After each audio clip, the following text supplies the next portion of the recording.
আসসালামু আলাইকুম, আপনাদের সবাইকে স্বাগত জানাচ্ছি এখনকার আলোচনায়।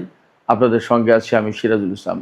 দর্শক, অনেক গুরুত্বপূর্ণ খবর আছে। ইরানের সর্বোচ্চ নেতা দেশের সামরিক কাঠামোয় বিরাট বড় বড় পরিবর্তন এনেছেন। 6টি গুরুত্বপূর্ণ পদে নতুন করে নিয়োগ দেওয়া হয়েছে এবং ইরানের সর্বোচ্চ নেতা এক্স পোস্টে সামরিক বাহিনীর জন্য বেশ কিছু বক্তব্য দিয়েছেন, পরামর্শ দিয়েছেন। সেই বক্তব্যের একটা অংশে বলা হয়েছে যে গোয়েন্দা প্রস্তুতি বাড়াতে হবে আক্রমণাত্মক অভিযানের জন্য। তার মানে হচ্ছে সর্বোচ্চ নেতা শুধু ইরানের সামরিক বাহিনীর কমান্ড কাঠামোতে পরিবর্তন আনেননি, মনে হচ্ছে যে যুদ্ধ প্রস্তুতি জোরদার করার নির্দেশ দিয়েছেন এবং এটাও মনে হচ্ছে যে ইরান সম্ভবত আমেরিকার উপরে, অর্থাৎ আমেরিকা বলতে মেবি মধ্যপ্রাচ্যের যে সমস্ত মার্কিন ঘাঁটি এখনও টুকটাক আছে বা যে সমস্ত সেনা আছে তাদের বিরুদ্ধে হয়তো অভিযান চালাতে শুরু করতে পারে। আইআরজিসি বা সামরিক বাহিনীর উদ্দেশ্যে তিনি বিশেষ কিছু কথা বলেছেন, যে কথাগুলো খুবই গুরুত্বপূর্ণ। আপনারা শুনলে আমার বিশ্বাস যে আপ্লুত হবেন। আমি বিস্তারিত বলবো ভেতরে। সুপ্রিয় দর্শক, এই বিষয়গুলো নিয়ে আমরা আজকের ভিডিওতে বিস্তারিত কথা বলবো। আশা করি খুবই ইন্টারেস্টিং বিষয়গুলো আপনাদের ভালো লাগবে এবং আপনারা শেষ পর্যন্ত সঙ্গে থাকবেন। আর ভিডিও যদি ভালো লাগে তাহলে লাইক, কমেন্ট, শেয়ার করবেন এবং চ্যানেলটি সাবস্ক্রাইব করে প্লিজ সাথে থাকবেন। দর্শক, চলুন আমরা বিস্তারিত আলোচনা করি। ইরানের সর্বোচ্চ নেতা গতকাল সোমবার 10ই আগস্ট ইরানের সামরিক কমান্ড কাঠামোতে বড় পরিবর্তন এনেছেন এবং নতুন 6 জন জেনারেলকে বিভিন্ন পদে নিয়োগ দিয়েছেন। তার ভিতরে আপনারা হয়তো এই নামের সাথে অনেকেই পরিচিত। মেজর জেনারেল আলী আবদুল্লাহি, যিনি খাতামুল আম্বিয়া হেডকোয়ার্টার্সের প্রধান কমান্ডার ছিলেন কিছুদিন ধরে, তাকে ইরানের সশস্ত্র বাহিনীর চিফ অফ স্টাফ নিয়োগ দেওয়া হয়েছে। তার ডেপুটি করা হয়েছে ব্রিগেডিয়ার জেনারেল কিমার হায়দারিকে। আর আইআরজিসির প্রধান হিসেবে নিয়োগ দেওয়া হয়েছে মেজর জেনারেল আহমাদ ওয়াহিদিকে।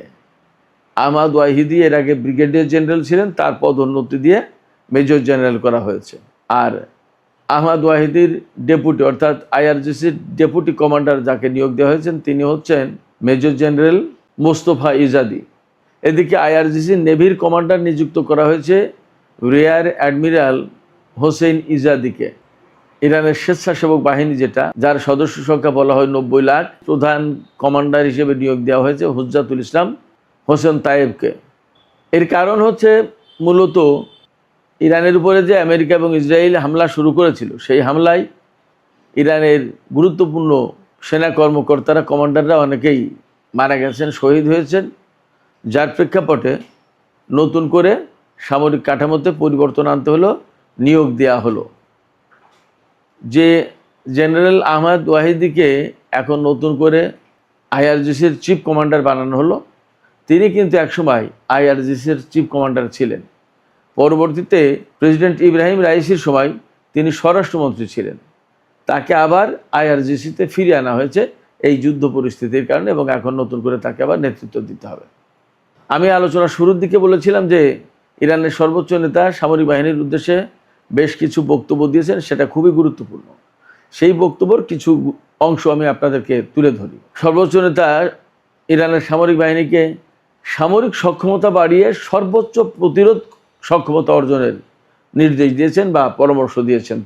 তিনি বর্তমান যে যুদ্ধ, এই যুদ্ধকে বলেছেন যে বলদর্পী শক্তির বিরুদ্ধে একটা ভাগ্য নির্ধারক, অর্থাৎ এসপর ফাইনাল, চূড়ান্ত একটা যুদ্ধ চলছে। এই যুদ্ধের ভেতরে আছে ইরান। এই সময় সামরিক বাহিনীকে আরও বেশি সক্ষমতা অর্জন করতে হবে এবং তিনি তো বলেছেন যে গোয়েন্দা প্রস্তুতি বাড়াতে হবে। একই সাথে সামরিক বাহিনীর ভেতরে তিনি আরও কিছু বিষয় প্র্যাকটিস করার আহ্বান জানিয়েছেন। যেমন বিশেষ করে আইআরজিসির মধ্যে সাংস্কৃতিক সক্ষমতা এবং মান উন্নয়ন ঘটাতে হবে, অর্থাৎ সাংস্কৃতিক চর্চা। এই সাংস্কৃতিক চর্চা বলতে ইরানের জনজীবনে সামরিক বাহিনীতে কারবালার যে প্রভাব আছে, কারবালার যে চর্চা আছে, সেগুলো, অর্থাৎ সেখানে ধর্মকর্ম, তাহাজ্জুদের নামাজ পর্যন্ত পড়া, এগুলো গুরুত্বপূর্ণ ব্যাপার। তাহাজ্জুদের নামাজ পড়া খুব গুরুত্বপূর্ণ এবং অনেক কমান্ডার তারা রেগুলার তাহাজ্জুদের নামাজ পড়ে। এগুলো পাশাপাশি হয়তোবা হতে পারে পজিটিভ কিছু সাংস্কৃতিক কর্মকাণ্ড, যেটা হয়তো হতে পারে সিনেমা নাটক, এমনও হতে পারে। ইরানের সিনেমা নাটক তো খুবই সমাজ দেশ গঠনের জন্য, পরিবার গঠনের জন্য বিরাট শিক্ষামূলক। সর্বোচ্চ নেতা পরামর্শ দিয়েছেন যে আইআরজিসির প্রতিটি স্তরে ব্যবস্থাপনা ও কমান্ড কাঠামো আরও শক্তিশালী করতে হবে এবং সামরিক এই নেতৃত্বের ভেতরে আধ্যাত্মিকতা এবং বৈজ্ঞানিক ভিত্তি গড়ে তুলতে হবে, যার প্রেক্ষাপটে আইআরজিসি আধুনিক দক্ষতার উপর প্রতিষ্ঠিত হতে পারবে। আমি একটু আগে বলছিলাম যে তাহাজ্জুদ নামাজের কথা, এই যে তিনি বললেন যে আধ্যাত্মিকতার চর্চা থাকতে হবে, অর্থাৎ যুদ্ধ করতে গেলেই যে গণহারে মানুষ মারতে হবে বা যাচ্ছে তাই করে যুদ্ধ করতে, নট দ্যাট। যে মানুষের ভেতর আধ্যাত্মিকতা থাকে, তার প্রতি মানব প্রেম থাকে, মানুষের প্রতি প্রেম ভালোবাসা থাকে, যার ভেতরে মানুষের প্রতি ভালোবাসা থাকে তার পক্ষে অন্যায় করাটা কঠিন হয়। আমরা দেখতে পাচ্ছি যে গত 5-6 মাস ধরে যে যুদ্ধ চলছে বা চলল, তাতে ইরান কিন্তু গণহারে কোথাও হত্যাকাণ্ড চালায়নি, একথা তার শত্রুরাও বলতে পারবে না। আর একটা কথা খুব গুরুত্বপূর্ণ, আপনারা সবাই মনে শুনেছেন, আমি গতকালকে বলেছিলাম, ইরানের জাতীয় নিরাপত্তা পরিষদের প্রধান করা হয়েছে সাবেক আইআরজিসির কমান্ডার মেজর জেনারেল মহসিন রেজাইকে। মহসিন রেজাই 1981 সালে আইআরজিসির প্রধান হিসেবে নিয়োগ পান এবং 1997 সাল পর্যন্ত একটানা তিনি আইআরজিসির প্রধান ছিলেন। তার মানে দাঁড়াচ্ছে যে ইরাকের সাথে যে ইরানের 8টা বছর যুদ্ধ হয়েছিল, সেই ইরান যুদ্ধের সময় তিনি আইআরজিসির প্রধান কমান্ডার ছিলেন। এটা হলো 1। 2 হচ্ছে তার যেহেতু ব্যাপকভাবে যুদ্ধের অভিজ্ঞতা রয়েছে, এছাড়া তিনি ইরানের বিশেষজ্ঞ পরিষদ থেকে শুরু করে বিভিন্ন গুরুত্বপূর্ণ প্রতিষ্ঠান, সংস্থা, সংগঠন এবং বিভিন্ন পদে গুরুত্বপূর্ণ দায়িত্ব পালন করেছেন। তার যে একটা বিরাট বড় এক্সপিরিয়েন্স আছে এবং তিনি একেবারে আইআরজিসির কমান্ডার এবং তিনি বহু গুরুত্বপূর্ণ দায়িত্ব ছিলেন। তো সেই জন্য মানে বিপ্লব রক্ষার জন্য, অর্থাৎ বিপ্লবপন্থী সরকারের জন্য তিনি পারফেক্ট ম্যান। সেই হিসেবেই কিন্তু তাকে সর্বোচ্চ নেতা তার প্রতিনিধি হিসেবে জাতীয় নিরাপত্তা পরিষদে নিয়োগ দিয়েছেন। মহসিন রেজাই কিন্তু জাতীয় নিরাপত্তা পরিষদে সর্বোচ্চ নেতার প্রতিনিধি, আবার প্রেসিডেন্ট তাকে সর্বোচ্চ নিরাপত্তা পরিষদের সদস্য সচিব হিসেবে নিয়োগ করেছেন। তার মানে এখানে তিনি অত্যন্ত ক্ষমতাধর ব্যক্তি এবং অত্যন্ত গুরুত্বপূর্ণ ব্যক্তি। তিনিই সদস্য সচিব, আবার তিনিই সর্বোচ্চ নেতার প্রতিনিধি। এর মানে দাঁড়াচ্ছে সর্বোচ্চ জাতীয় নিরাপত্তা পরিষদ সেটা আগের চেয়েও আরও বেশি কার্যকর হবে এবং এই যে ইসরায়েল আমেরিকা বিরোধী যে যুদ্ধ, সেই যুদ্ধে আরও গুরুত্বপূর্ণ, আরও কার্যকর রোল প্লে করতে হবে এই পরিষদ, এমনটা ধারণা করা হচ্ছে। এবং আরও যাতে কার্যকর রোল প্লে করে, সেই জন্যই মহসিন রেজাইকে এখানে নিয়োগ দেওয়া হয়েছে। তবে একটা বিষয় মনে রাখতে হবে, যাকে এখান থেকে সরিয়ে প্রধান উপদেষ্টার রাজনৈতিক উপদেষ্টা করা, যাকে এখান থেকে সরিয়ে সর্বোচ্চ নেতার রাজনৈতিক উপদেষ্টা করা হয়েছে মেজর জেনারেল বাকের জুলকাদ। এই বাকের জুলকাদরও কিন্তু আইআরজিসিরই লোক ছিলেন, তিনি কোনো সাধারণ লোক নন এবং তার অবস্থান আর মহসিন রেজাইয়ের অবস্থান খুব বেশি একটা ডিফার করবে না। যেমন মহসিন রেজাইও হরমুজ প্রণালী যেন তেনভাবে খুলে দিতে চান না, বাকের জুলকাদরও কিন্তু তাই চেয়েছিলেন এবং তাই করেছিলেন। তিনি একদম সুস্পষ্ট গত পরশুদিনই বলেছিলেন যে আমেরিকার সাথে হরমুজ প্রণালী খুলে দেওয়ার চুক্তি আপাতত হচ্ছে না এবং ওমানের সাথে যে চুক্তি হচ্ছে সেটা আমেরিকার জন্য অ্যাপ্লিকেবল না, আমেরিকার জন্য কার্যকর হবে না।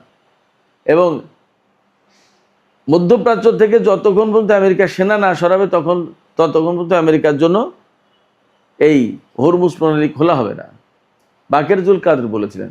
তার মানে এই মুহূর্তে পরমাণু কর্মসূচি চেয়ে কিন্তু আমেরিকা এই হরমুজ প্রণালীকে বেশি গুরুত্ব দিচ্ছে এবং আলোচনা, ডিপ্লোমেসি, বাদ যত যা কিছু ঝগড়া কন্দল যা কিছু এখন এই মুহূর্তে কিন্তু হরমুজ প্রণালী খুলবে কি খুলবে না এইটা নিয়ে। সেই গুরুত্বপূর্ণ পয়েন্টে বাকের জুলকাদর এবং মহসিন রেজাই দুইজনের অবস্থানই একই, পার্থক্য কিছু নেই। সেই জায়গা থেকে এমনভাবে দেখার কোনো সুযোগ নেই যে বাকের জুলকাদের একটু নরম প্রকৃতির লোক ছিলেন, ব্যাপারটা তা মোটেই না।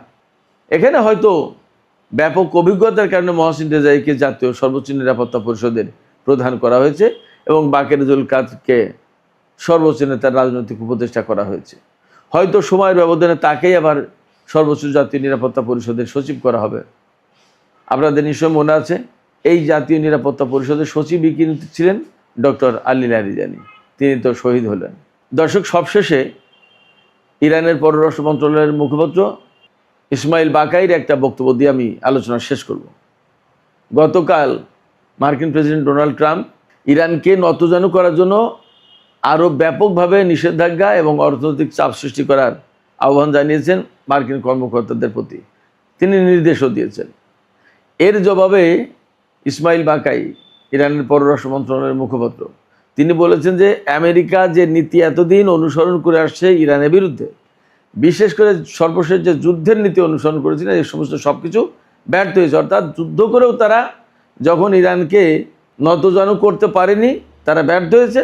এখন তারা আবার নতুন করে অবরোধ আরোপের মতো কথা বলছে, কিন্তু অবরোধ আরোপ তো ছিল 47 বছর ধরে। তারা কি করেছে?